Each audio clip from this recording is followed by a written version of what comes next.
جنات کو اللہ پاک نے افس و فافو کی آگ سے پیدا فرمایا، یعنی کہ وہ آگ جو عام انسان دیکھ نہیں سکتا یا وہ آگ جو نظر نہیں آتی۔ اسی وجہ سے جنات انسانوں کو نظر نہیں آتے۔ جنات 5 طرح کے ہوتے ہیں: غزل دام، کہن دام، مرم ماستت، بسم بولا، جگر ممتاز۔ یہ 5 طرح کے جنات ہیں۔ ان میں سے 3 طرح کے جنات ایسے ہیں جو جادو میں یا انسان سے دشمنی رکھتے ہیں، اور 2 طرح کے جنات ایسے ہیں جو انسان کے لیے نرم گوشہ رکھتے ہیں۔ کہن دام اور غزل دام ایسے جنات ہیں جو آپ کی ہڈی سے، آپ کے غم سے، آپ کے دکھ سے محبت کرتے ہیں، اور جب آپ غم میں ہوتے ہیں تو آپ کے جسم کی حرارت کو یہ محسوس کر کے خوشی حاصل کرتے ہیں۔ اسی وجہ سے کہا جاتا ہے کہ جنات قبرستان میں موجود رہتے ہیں، کیونکہ لوگ وہاں پہ غم کے ساتھ آتے ہیں یا لوگ وہاں پہ اپنے عزیزوں کو دفن کرتے ہیں، روتے ہیں، تو یہ جن وہاں پہ خوش ہوتا ہے، ان کی گرمائش کو محسوس کرتا ہے اور قبر میں جا کے ان کی ہڈیوں کی خوشبو لیتا ہے اور خوش ہوتا ہے۔ اسی وجہ سے کہا جاتا ہے کہ جب بھی قبرستان جاؤ تو اللہ کا ذکر ضرور کرو، اور کبھی بھی اتنی اونچی آواز سے نہ کرو کہ جنات اس تکلیف میں آ جائیں کہ وہ آپ کے پیچھے پڑ جائیں۔ اسی وجہ سے قبرستان میں ہمیشہ خاموشی کے ساتھ ذکر اللہ کرنا چاہیے، کیونکہ جو قبرستان میں جنات موجود ہوتے ہیں وہ مومن نہیں ہوتے۔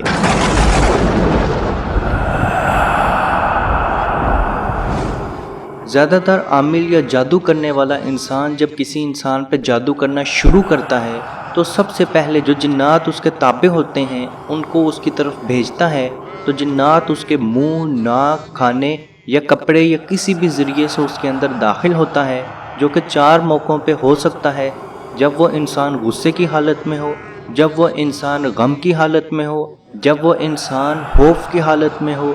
جب وہ انسان کسی غلط صحبت میں ہو۔ یہ 4 وقت ایسے ہوتے ہیں جب جنات انسان کے اندر داخل ہو جاتا ہے۔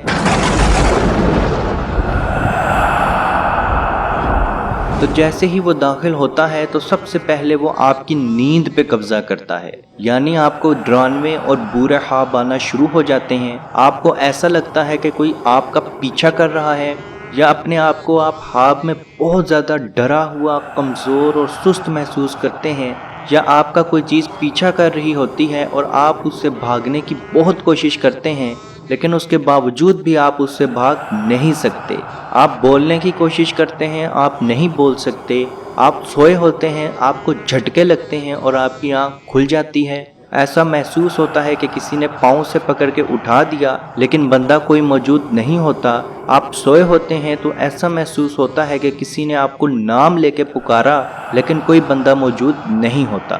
یہ شروعات کی جادو کی نشانیاں ہیں، اور اس کے ساتھ ساتھ اگر آپ کے کپڑوں پہ کٹ لگنا شروع ہو جائے، یعنی جو آپ نے کپڑے الماری میں یا پہنے ہوں ان کے اوپر کٹ لگنا شروع ہو جائے، اور وہ کٹ اس طرح کا ہو کہ کسی نے بلیڈ کی مدد سے یا چھری کی مدد سے یا کسی تیز چیز کی مدد سے اسے کاٹا ہے، تو آپ سمجھ جائیں کہ آپ پہ جادو شروع ہو چکا ہے۔ بعض لوگ ایسے بھی ہوتے ہیں جو کہتے ہیں کہ جی ہم نے تو آیت الکرسی بھی پڑھی، ہم نے تو کل بھی پڑھے، اس کے باوجود ہمیں جھٹکے لگتے ہیں، اس کے باوجود ہمارے ساتھ یہ سب کچھ ہو رہا ہے، تو یہ جادو ہے یا کیا ہے؟ تو یاد رکھیں، جب بھی جادو شروع ہوتا ہے وہ ایک دن میں اپنا اثر دکھانا نہیں شروع کرتا۔ ہو سکتا ہے اس جادو کو ہوئے 3 ماہ، 5 ماہ، سال، 2 سال ہو چکے ہوں، تو وہ جادو آہستہ آہستہ اثر اپنا دکھانا شروع کرتا ہے۔ اور جب آپ رات سونے سے پہلے اپنے آپ کو کیلتے ہیں، بے شک وہ آیت الکرسی سے یا 2 کل سے یا کسی بھی طرح سے، تو وہ اس رات کے لیے اپنی حفاظت آپ کرتے ہیں، نہ کہ اپنے پچھلے 3 ماہ کی حفاظت کرتے ہیں۔ تو جو پچھلے 3 ماہ سے جادو چل رہا ہے وہ تو اپنا اثر دکھائے گا۔ ہاں، اس رات پہ جو آپ کا جادو ہونا تھا یا اس رات کو جو جنات نے اثر کرنا تھا وہ اس رات سے آپ محفوظ رہیں گے، لیکن جو پچھلے 3 ماہ، 5 ماہ یا سال کا جادو تھا وہ تو موجود ہے، وہ تو اپنا اثر دکھائے گا۔ اسی وجہ سے کلام کے باوجود بھی آپ پہ جادو کا اثر موجود رہتا ہے، کیونکہ وہ جادو کافی پرانا ہے اور اس کو ختم ہونے میں کافی زیادہ ٹائم لگے گا۔ بعض اوقات لوگ ایسے بھی ہوتے ہیں جو کلام پڑھنا شروع کرتے ہیں تو ان کو تھکاوٹ یا ایسا لگتا ہے کہ ان کے سر پہ بوجھ موجود ہے، تو وہ کلام پڑھنا یا کلام کا ورد کرنا چھوڑ دیتے ہیں، کہتے ہیں کہ ہمیں تو اس سے فرق نہیں پڑ رہا تو ہم یہ کیوں پڑھیں۔ تو یاد رکھیں، غزل دام، کہن دام، برا ماستت اور جگر ممتاز، یہ ایسے جنات ہیں جو آپ کے پیچھے پڑ جائیں تو دوبارہ آپ کا پیچھا نہیں چھوڑتے، اور اگر بس مولا والا جن آپ کے پیچھے پڑا ہے تو یہ آپ کی قبر تک آپ کا ساتھ نہیں چھوڑے گا۔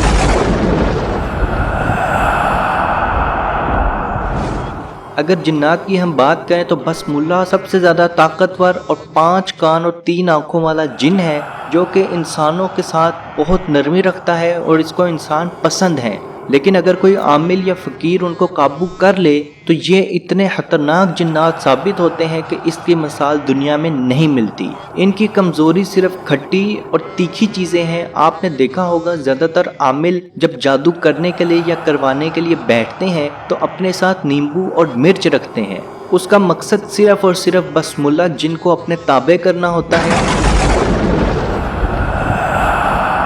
جادو آج کا ہے، جادو 5 سال پرانا ہے، جادو 3 ماہ پرانا ہے۔ اس کا علاج بہت ہی سمپل ہے، آپ ڈیلی 7 مرتبہ سورہ فلق، 7 مرتبہ سورہ ناس جو قرآن پاک کی آخری 2 آیات ہیں،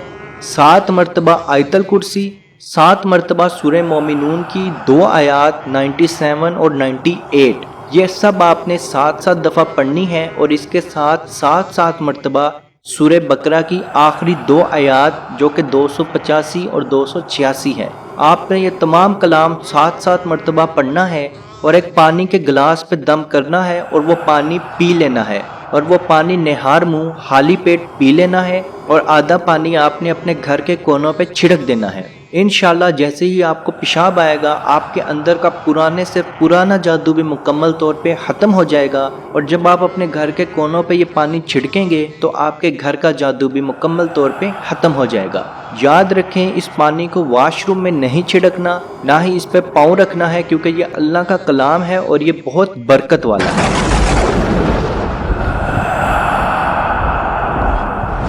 اللہ پاک سے دعا ہے کہ ہم سب کو اپنے حفظ و ایمان میں رکھے اور کشمیر کے بھائیوں پہ خصوصی رحم فرمائے، آمین۔ اللہ حافظ۔ یا رسول اللہ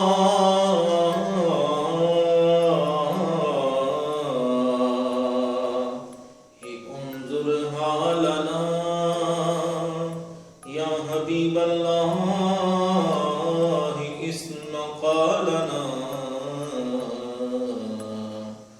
اننی فی بحر غم مغرق حز یدی سہل لنا اشقالنا۔ اے مالک و مولا کریم آقا صلی اللہ تعالی علیہ وسلم کے توسل کے ساتھ، اے مالک ہمارے اٹھے ہوئے ان گندے ہاتھوں کی طرف نہ دیکھ، مالک اپنا رحم اور اپنا کرم فرما، مقبوضہ کشمیر کے مسلمانوں کو آزادی کی نعمت سے مالا مال فرما۔ اے اللہ اس حال کے اندر جب کہ ان پر ظلم و ستم ہو رہے ہیں، اس قدر ان پر مصائب اور آلام ہیں، اے مالک و مولا اس ماہ مقدس کی مقدس گھڑیوں کا صدقہ اے اللہ کشمیر کے مسلمانوں کو آزادی کی نعمت سے مالا مال فرما۔ اے مالک جو ان پر مصائب اور آلام بارش کی طرح برس رہے ہیں، اے مالک تو اپنا خاص فضل اور اپنا کرم فرما، ان کی اس آزمائش کو، اس امتحان کے اندر ان کو کامیاب فرما، ان کی اس آزمائش کو دور فرما، اے مالک و مولا اپنا کرم فرما، ان کو آزادی کی نعمت سے مالا مال فرما۔ اے مالک ہم گنہگار سیاکار جو بھی ہیں تیرے محبوب کی امتی ہیں، تجھے تیرے نبی علیہ السلام کا اس کی محبوبیت کا واسطہ دے کر تجھ سے دعا مانگتے ہیں۔ اے مالک کشمیر کے مسلمانوں کو آزادی کی نعمت سے مالا مال فرما۔ اے مالک ملک پاکستان کو استحکام عطا فرما، ملک پاکستان کی سرحدوں کی خیر فرما، ملک پاکستان کی سرحدوں پر پہرا دینے والے نوجوانوں کو الہ العالمین ہمت اور حوصلہ عطا فرما۔ ملک پاکستان اور دنیا کے اندر اسلامی مملکت کے جتنے بھی حکمران ہیں، اے مالک ان کو شرم و حیا عطا فرما، اے مالک ان کو کفار کی آنکھوں میں آنکھیں ڈال کر بات کرنے کا حوصلہ اور ہمت عطا فرما۔ اے مالک و مولا اسلامی ملکوں کو اکٹھے ہو کر اے مالک و مولا کشمیر کی سلامتی کے لیے، حق ودرادیت کے لیے آواز اٹھانے کی توفیق عطا فرما۔ اللهم ربنا تقبل منا انك انت السميع العليم وتب علينا يا مولانا انك انت التواب الرحيم.